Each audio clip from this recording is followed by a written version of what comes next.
नमस्कार, खबर पक्की है में आपका स्वागत है। मैं हूं विमल मोहन। हर बार की तरह एक्सक्लूसिव और पक्की खबर लेकर आए हैं। 2024 लोकसभा चुनाव के पहले चरण के लिए चुनाव प्रचार अपने पूरे शबाब पर है। एनडीटीवी की टीम पहुंची है उत्तराखंड के गढ़वाल लोकसभा सीट पर। बीजेपी के बड़े नेता अनिल बलूनी यहां से चुनाव मैदान में हैं। कैसा चल रहा है उनका चुनाव अभियान, बता रहे हैं हमारे नेशनल अफेयर एडिटर विकास भदौरिया।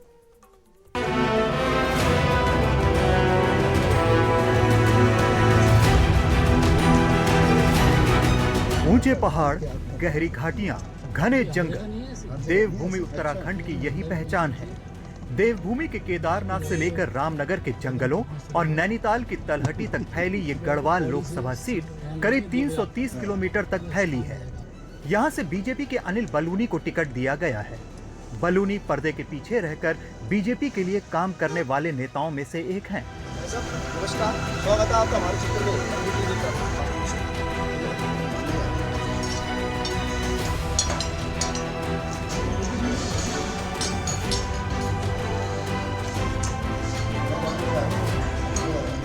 सुबह का नाश्ता करने के बाद अनिल बलूनी निकल पड़े हैं अपने चुनाव अभियान पर।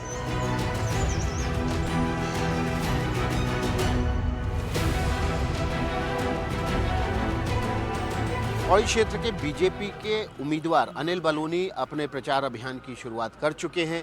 आज हम उनके साथ दिन भर रहेंगे, दिन भर समझेंगे कि पौड़ी गढ़वाल क्षेत्र में क्या हालात हैं और ज़मीन पर अनिल बलूनी किस तरह से प्रचार अभियान का नेतृत्व कर रहे हैं। तो चलते उनके साथ। अनिल बलूनी ने दिन की शुरुआत की तो कांग्रेस के दो नेताओं को बीजेपी में शामिल करा लिया। जब से गढ़वाल में बीजेपी ने उन्हें अपना उम्मीदवार बनाया है, तकरीबन छोटे बड़े कई कांग्रेस के नेताओं को बीजेपी में शामिल करा चुके हैं। ये कितने किलोमीटर चल चुके हैं आप अभी तक? ये तो आकलन करना पड़ेगा, लेकिन निश्चित तौर पर हजारों में होगा। रोज कम से कम 250 किलोमीटर चल जा रहे हैं। रोज 250 किलोमीटर के आसपास। इसके बीच में 250 किलोमीटर मतलब ऐसा ही नहीं है कि बिना रुके नॉन स्टॉप नहीं है। इसमें लोगों का मिलना भी है, बातचीत भी करनी है, भाषण भी होना है। इसमें लोगों के साथ कहीं चाय भी पीनी है, खाना भी खाना है, सब कुछ इसमें शामिल है। तो सुबह 9 बजे निकल के रात को 9 बजे 10 बजे तक, उसके बाद फिर आपस में हम लोग बैठते हैं। धन सिंह जी यहाँ के इंचार्ज हैं क्लस्टर के 2 लोकसभा में। फिर हम लोग बात करते हैं कि क्या क्या कल के कार्यक्रम है, कल कैसा करना है, आगे के दिन भर कैसे कैसा रहा, उसका इंट्रोस्पेक्शन भी करते हैं। अनिल बलूनी का काफिला पहुंच गया पैठानी। यहाँ पर जबरदस्त रोड शो हुआ। बलूनी ने यहाँ अपने भाषण में कहा कि जब मेरे ऊपर निजी आरोप लगाए जाते हैं, मुझे बुरा भला कहा जाता है, तो मुझे बहुत दुख होता है। जब मैं मौत से लड़ रहा था, तब भी गढ़वाल की भलाई के बारे में सोच रहा था। दुख की बात है कि जो हमारे विपक्ष के प्रतिनिधि हैं, जो हमारे विपक्ष के जितने भी नेता हैं, वो तू मैं की राजनीति करना चाहते हैं। वो चाहते हैं आरोप प्रत्यारोप की राजनीति करें, लेकिन मैंने भी शपथ ली है कि मैं तू मैं में नहीं पढ़ूंगा। केवल अपने गढ़वाल को विकसित गढ़वाल बनाने की बात करूंगा, केवल अपने गढ़वाल को सबसे आगे पहुंचाने की बात करूंगा। साथियों, हमें बहुत दुख होता है। मैं गढ़वाल का बेटा हूँ, मैं आपकी मिट्टी में जन्मा बेटा हूँ, और आज मेरे बारे में गलत सलत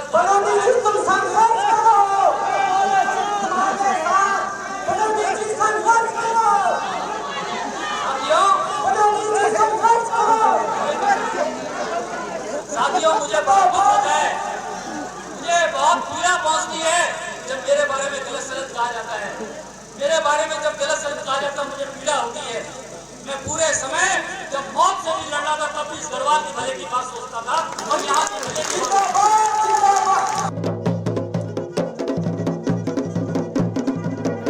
अनिल बलूनी अपने जनसंपर्क अभियान के दौरान लोगों से मिलते हैं, उनसे बातें करते हैं। ऐसे ही रास्ते में उन्होंने कुछ महिलाओं के साथ बात की। ये महिलाएं जंगल में घास काटती हैं। बलूनी ने उनका हालचाल लिया।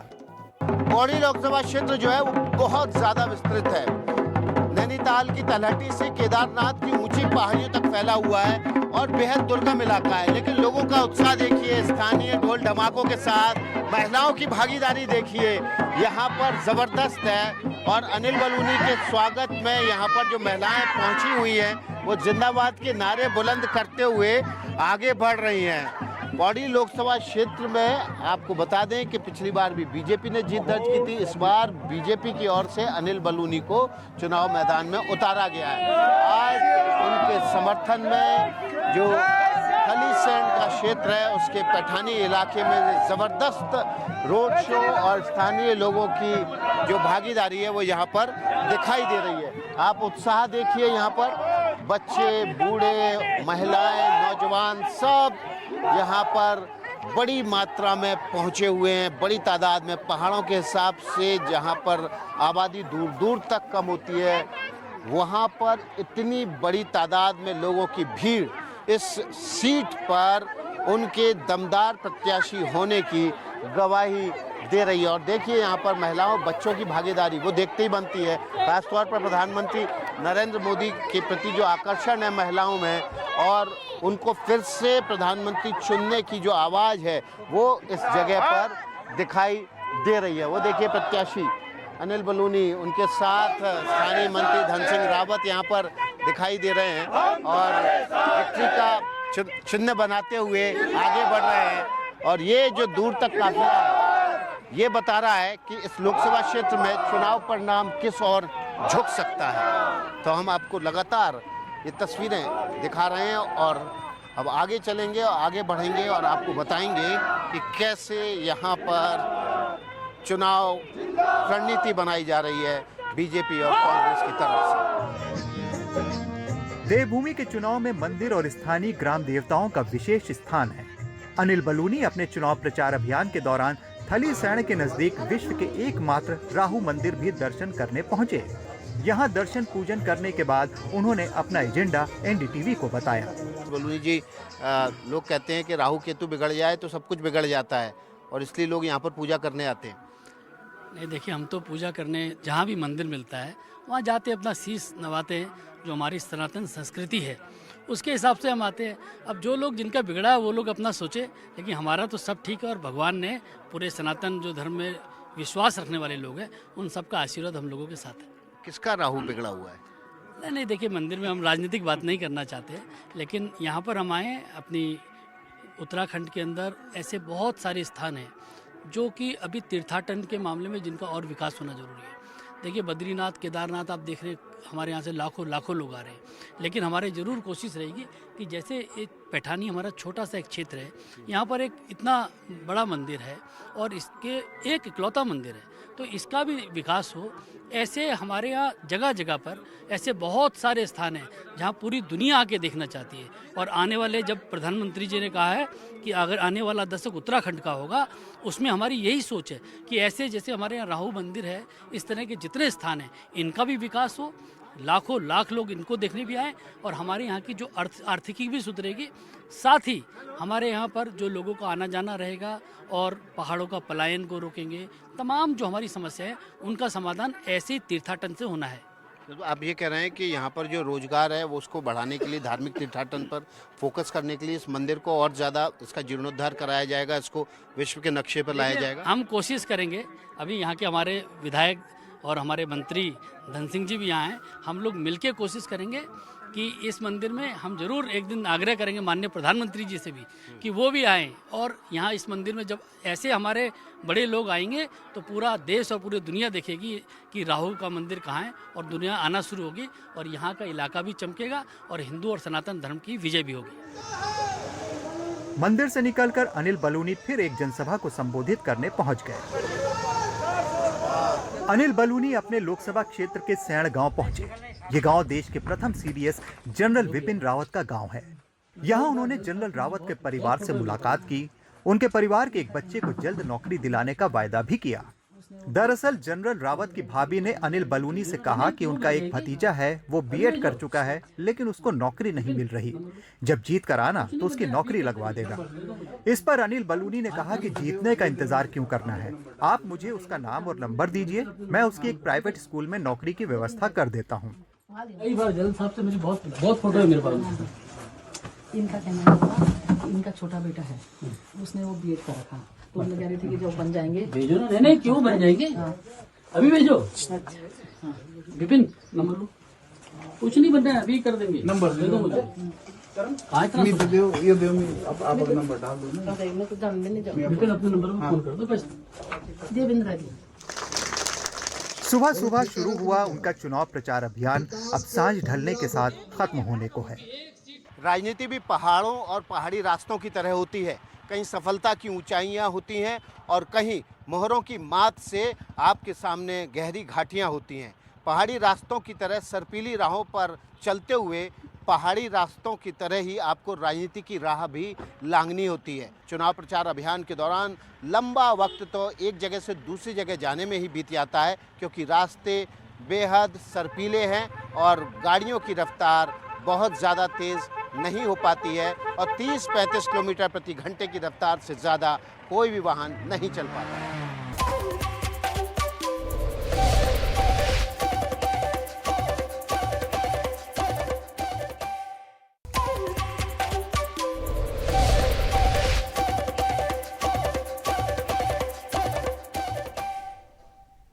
और अब बात कांग्रेस पार्टी की, जिसे चुनाव से पहले थोड़ी राहत मिली है। कांग्रेस पर पिछले कुछ दिनों से आयकर विभाग ने शिकंजा कसना शुरू किया था। एक के बाद एक कई नोटिस भेजे। विभाग के मुताबिक कांग्रेस पर 3,567 करोड़ रुपए की देनदारी निकली है। अब आईटी विभाग ने कहा है कि लोकसभा चुनाव के मद्देनजर विभाग कांग्रेस के खिलाफ कोई एक्शन नहीं लेगा। लेकिन क्या इससे कांग्रेस की मुश्किलें खत्म होंगी? देखते ही ये रिपोर्ट।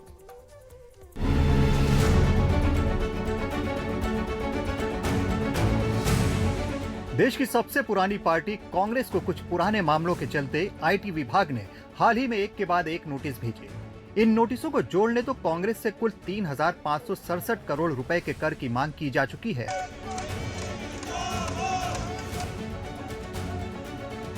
लेकिन चुनावों को देखते हुए विभाग की ओर से कांग्रेस पार्टी को थोड़ी राहत दी गई है। इनकम टैक्स रिकवरी के खिलाफ कांग्रेस ने सुप्रीम कोर्ट में याचिका दायर की थी। इस पर सुनवाई के दौरान विभाग ने आश्वासन दिया कि फिलहाल इस मामले पर कोई एक्शन नहीं लिया जाएगा। आईटी विभाग की तरफ से सॉलिसिटर जनरल तुषार मेहता ने कहा कि हम नहीं चाहते कि किसी पार्टी को चुनाव लड़ने में समस्या हो, इसलिए फिलहाल 1700 करोड़ रुपए की वसूली के लिए कदम नहीं उठाया जाएगा। इस पर कांग्रेस की तरफ से पेश हुए वरिष्ठ वकील अभिषेक मनु सिंघवी ने कहा कि मैं निशब्द हो जाता हूं और ऐसा बहुत कम बार होता है। मुझे कहना पड़ेगा कि इनका रवैया बहुत उदार है।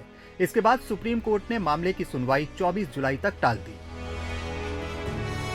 लेकिन सवाल यह है कि कांग्रेस के लिए ये कितनी बड़ी राहत है। क्या जो बैंकों में उसका 135 करोड़ रुपया फ्रीज पड़ा हुआ है वो उसका इस्तेमाल कर पाएगी या किसी और नोटिस के चक्कर में फंस जाएगी?